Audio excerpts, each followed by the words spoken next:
Welcome to the UGC EPG Pathshala lecture series in computer science. In this series of lectures, we have been looking at database management system. For the past few sessions, I have been talking about data mining. Last session, I have typically concentrated on classification, and the previous session I have talked about association rule mining. So, looking at different mining methods or techniques, we have one in row which is called clustering, which is also again a part of this data mining technique. The major learning objectives for this particular session, we will start introducing on the cluster analysis. We will explain more on the various types of clusters in cluster analysis. We will try categorizing major clustering methods, and we will talk a little bit on the outlier analysis also. This we would have seen it as part of discussion in the classification. So, as I have clearly indicated, anything which does not have a class label are clearly termed as unsupervised learning. If there are previously defined classes to which this predictive result belong to, then it falls under classification. So, I repeat it again, supervised learning is typically for classification, clustering uses unsupervised learning. In case of supervised learning, the training data which are values from observations, measurements are accompanied by labels. So, I create labels which are primarily by observations or measurements, indicates the class of observations, and any new data is classified typically based on that training set. So, any value that has to be tested, any attribute or record that is given as input will be based only on the training set, whereas by use of unsupervised learning we are not working so. The class labels of the training data is totally unknown. So, to which class this belongs to, it is not properly been defined, it can belong to a new category also. So, given a set of measurements or observations, the aim is to establish the existence of classes.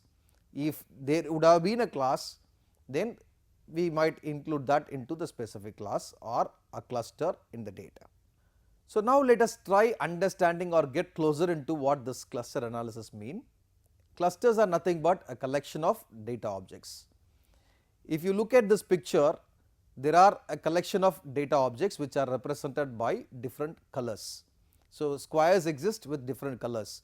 So, every square is supposed to be a data object. A collection of data objects becomes one cluster, that is similar in terms of properties. So, those with similar in properties and characteristics belong to one cluster, and this completely vary in terms of properties, then this belongs to a different cluster, and we have third cluster.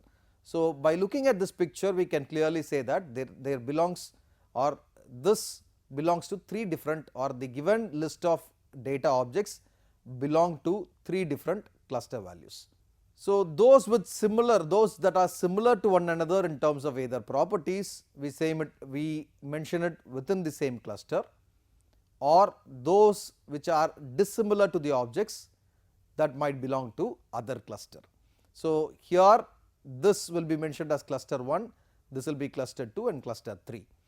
So, this cluster within cluster or intra cluster will have similar properties, whereas inter cluster there will be a large difference in the property values.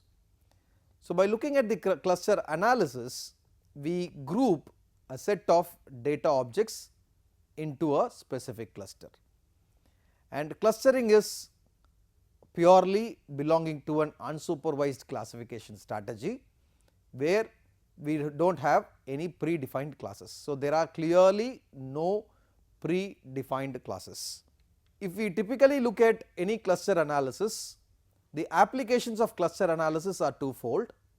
One, it can be used as a standalone tool to clearly look at the insight into the data distribution. How are the data distributed can be studied by looking at an independent tool, or We might use this cluster as one of the pre-processing step for any of the algorithms, where we tend to study the behavior and the characteristics of different data values.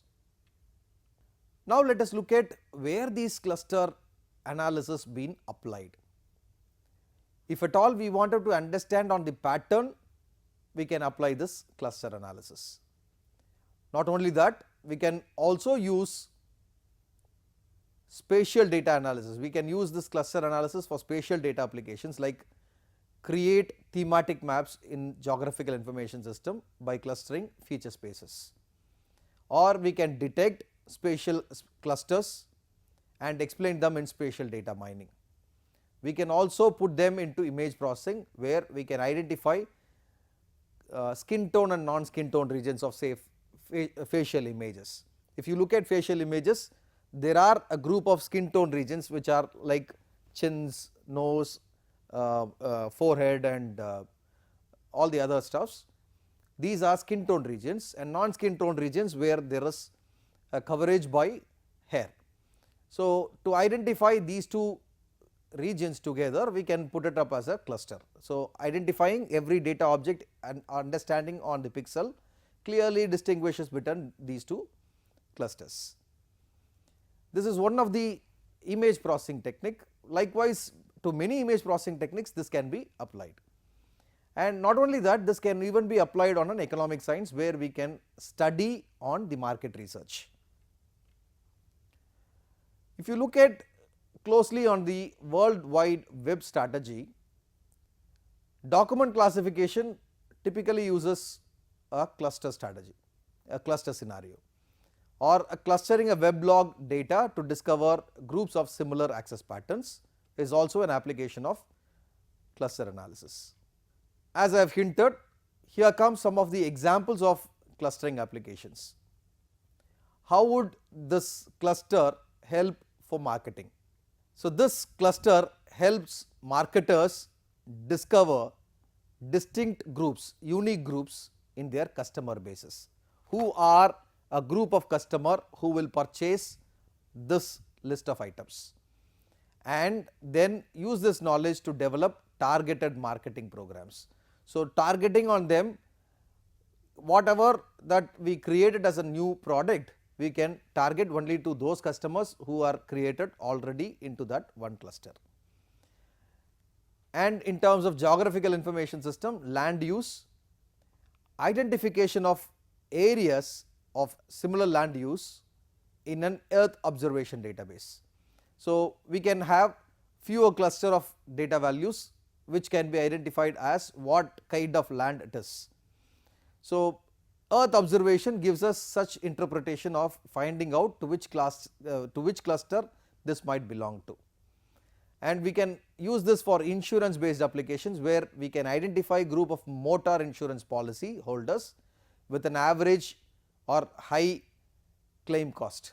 Not only that, these cluster applications can be extended to city planning, where we identify a group of houses according to their house type, value and geographical location, like high income group, low income group and medium income group category, to which category we might have to put these list of people or these group of, by looking at their value and location, geographical location, we can clearly plan on the city. Further, this clustering can also be made for studying on the earthquakes. So, observed earthquake epicenter should be clustered along continent faults. To get closer into this cluster analysis, we look at different clustering methods, but what we majorly aim from these clustering methods is nothing but a good clustering method should majorly produce high quality clusters, which are nothing but there should be high intra class similarity, that is within the cluster the similarity between all the data objects should be more. So, that is high intra class similarity, and outside the cluster or between clusters the relation between the other two clusters, the relation between these two clusters should be, the similarity should be less as possible. So, low interclass similarity and high intra-class similarity is what we are looking at in terms of defining a cluster. So, whenever we employ a method to identify the different groups of items or to identify better method, the better method should provide us a value which has high intra-class similarity and low interclass similarity. The quality of clustering result depends on both the similarity measure used by the method and its implementation. The quality of clustering method is also measured by its ability to discover some or all the hidden patterns. So, any number of patterns that has been generated by looking at closer sum of the patterns or by looking at all the patterns, we might come out with definition of a quality cluster. But there are certain data objects which may not prevail under any of this category. So, they can be put out as an default value and this will be further called as an outlier value. Looking at the different approaches that we have towards clustering. So, major clustering approaches like partition clustering, where it is similar to our tree based construction, but then we partition it here. We construct various partitions and then evaluate them by some criteria.